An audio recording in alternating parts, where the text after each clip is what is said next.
Hey, what's up guys? Hardleg Joe here.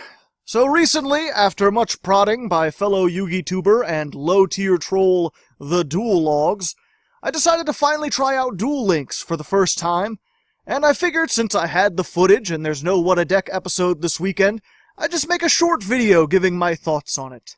Now, if you're somehow unfamiliar with Duel Links and its famously cringeworthy commercials, it's a stripped-down, free-to-play mobile version of Yu-Gi-Oh!, which is also available to play via Steam. It was notable when it first came out for offering a very old-school Yu-Gi-Oh! Experience. It limited the card pool down to mostly older cards with simpler effects, and removed most of the admittedly confusing extra deck monsters. It was a design that appealed both to new players trying to learn the game for the first time, as well as veteran players who were frustrated with the speed and complexity of modern Yu-Gi-Oh! I am neither of those things. As longtime viewers of the channel will know, I actually enjoy the challenge of trying to keep up with the fast pace of modern Yu-Gi-Oh! So when Duel Links came out, I had no interest in it whatsoever, really. And after playing it for several hours and trying it out, I think I can safely say I was completely right to have no interest in it. You know, it's actually kind of funny. I went into this video thinking that I'd try to be pretty neutral. Like, I intended to come away with a thesis of, oh, you know, Duel Links isn't bad, it's just not for me. But the more I thought about it, and the more I put my thoughts down on paper, the more I realized that Duel Links is just kind of objectively bad. Like, even if I wanted an old-school Yu-Gi-Oh! Feel, Duel Links doesn't really actually offer that. It's made a lot of strange design decisions that, for the most part, just make the game worse. For example, in Duel Links, they decided to lower the starting life points from 8,000 down to 4,000. Now, this seems like a logical choice when you first hear about it. After all, they have a simplified card pool with significantly less swarming, so you'd think it'd be harder to put damage on board. Plus, it's a mobile game. They clearly wanted the duels to go a little bit faster so that people can play on the go. The problem is, they reduce the player's life points without reducing the attack of any of the monsters. Like, there's a level 4 normal monster with 1900 attack. Like, that's almost half your life points on one card that you can just normal summon. For reference, compare that to actual old-school Yu-Gi-Oh!, where one of the strongest monsters you could summon for years was Blue Eyes White Dragon. 3,000 attack, but it took 2 tributes or an outside card effect to summon, and even then it's not equivalent to half your life points. My point is, this change means the game doesn't actually play like old-school Yu-Gi-Oh! Just like the modern game, many duels can end in 2 or 3 turns, especially if one side or the other bricks. The only difference is that in Duel Links, those turns are usually far less interesting.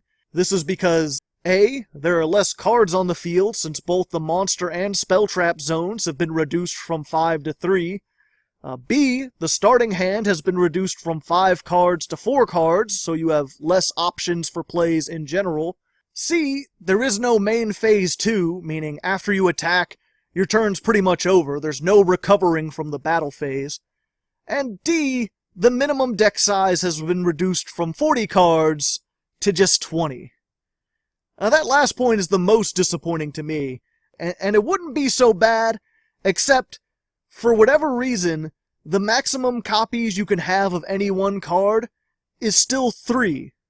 Just like with the life points, this seems innocent enough at first, but when you look at the numbers in depth, you realize it's kind of just bad game design.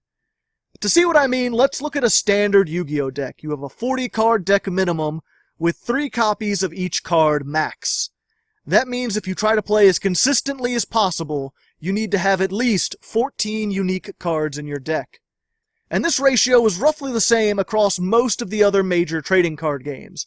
Hearthstone has a 30-card deck with 2 copies max, which means you have to have 15 unique cards. Cardfight Vanguard is 50-card deck with 4 copies max, meaning 13 unique cards. And Magic the Gathering, as well as the Pokemon trading card game, give you a 60-card deck with 4 copies each, which would give you 15 unique cards, but you also need lands and energies in those games, so maybe cut that back a bit. Regardless, even at their most linear, most card games will have you playing 9 unique cards plus manas and energies. Duel Links, meanwhile, with its 20-card deck and 3 max copies, has you building decks of just 7 unique cards, which is just so underwhelming and limited compared to every other card game. And keep in mind, even with 14 unique cards in regular Yu-Gi-Oh!, a lot of decks still end up feeling almost the same, with just like 1 or 2 differences. In Duel Links, I mean, I'm not too familiar with the top meta decks, but I can't imagine there's that much variety at the top. There's just not enough room with such small decks. All that being said, my complaints are only really bad if you enjoy a lot of complexity and diversity in your card games. If you want a really simple experience where you don't have to think a lot, and in some cases where you have a deck that literally plays itself, because that is an option in Duel Links, then maybe it's the game for you. And you know, credit where credit is due. Duel Links does do a lot of things well. The UI is nicely built and intuitive. The monetization system, from what I can tell, is really nicely implemented, allowing you to earn everything in-game, choosing basically between a reasonable amount of grind that you can partially automate by having your deck play itself, or investing a small amount of money to get card packs. And if you're completely new to the game, it will teach you the basics of Yu-Gi-Oh! From the convenience of your phone.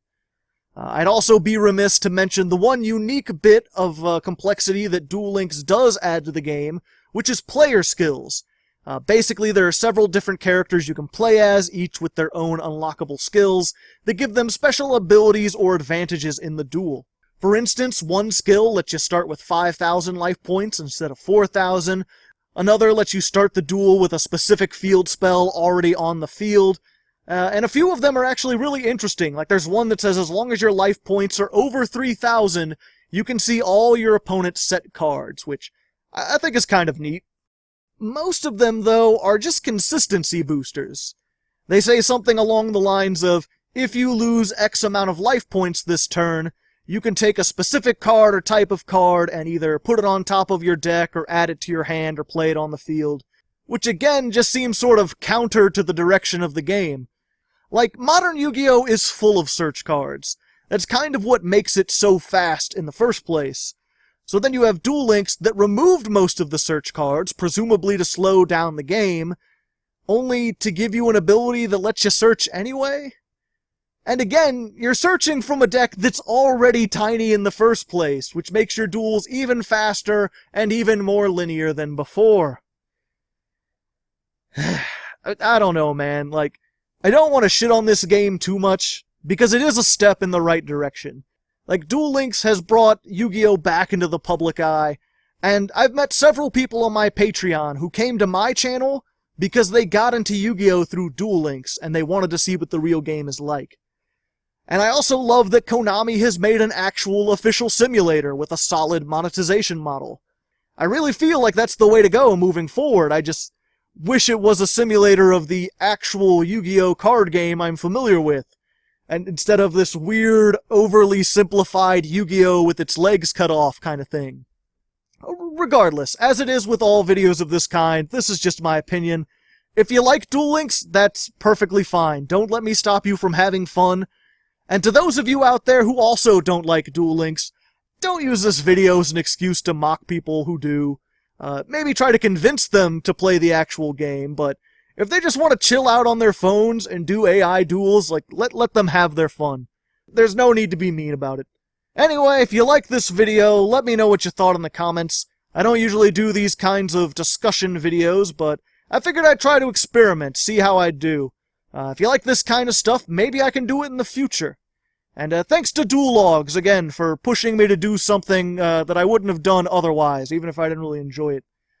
Either way, thanks for watching. And until next time, good luck, and have fun.